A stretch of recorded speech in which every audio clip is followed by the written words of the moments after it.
Good evening, Alan. Are we feeling better now? Feeling calm? Yeah. I see you brought your pet gorilla with you. So sure, I'm calm. I get the message, loud and clear. Quite right. That's the spirit. You're being very brave, Alan. I understand you're confused. I would be more concerned if you weren't suspicious of me. I don't blame you for it. Big of you. Now, why don't you come with me? We'll reacquaint you with my clinic and go over everything you might have forgotten. Little walk and some fresh air? Yes, it will do you good.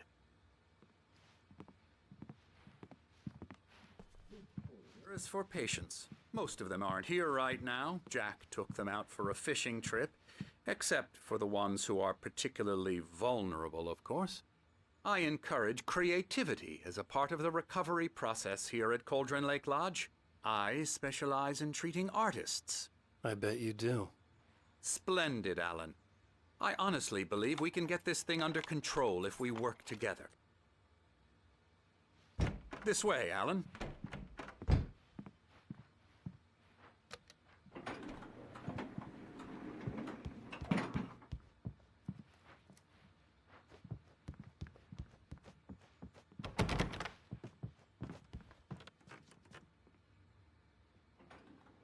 Now, Alan, from past experience with you, I know I need to get right into the heart of the matter as quickly as I can after an episode. So I'm just going to say this. Alice is dead. No. You're in a very vulnerable state until you understand and accept this. Alice drowned, and you couldn't face that. You're suffering from hallucinations, paranoid delusions, unusual thinking, an obsession about light and darkness, a feeling that everything revolves around you, your thoughts and dreams. Your mind has constructed an elaborate fantasy scenario in which your writings are affecting reality. She has been kidnapped and supernatural forces of darkness are trying to stop you. We go this way, Alan.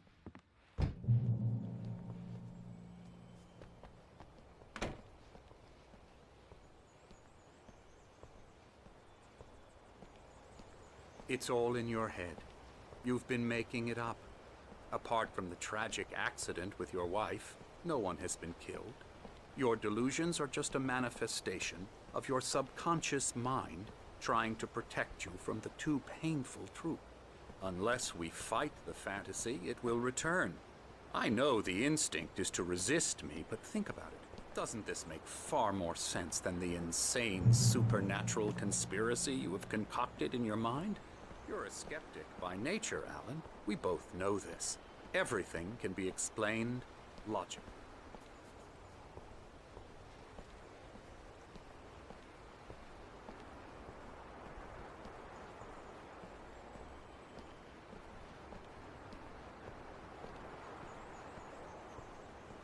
I never get tired of this view.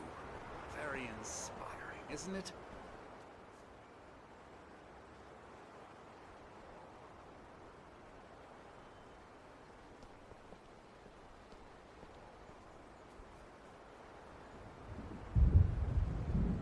It seems that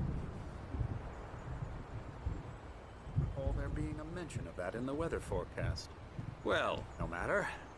This way. Follow me. Alan, what I'm telling you is good news. Right now we're in control. Every time you have a relapse, it gets more and more difficult to resurface from the dark depths of your imagination. Not surprising, considering your profession. Imagination is what you work with. After all your nightmares, this should come as an immense relief to you. If it doesn't, why is that? Because I'm lying? Or because you don't want to admit that you're not well? It's very natural for you to think of me as your enemy. It's part of the illness. After all, I'm the one trying to bring you out of the world you've constructed for yourself. But I can't do it by myself, Alan. You need to work with me. Once you accept that, we can begin the journey towards your recovery. Come along. Let's go inside.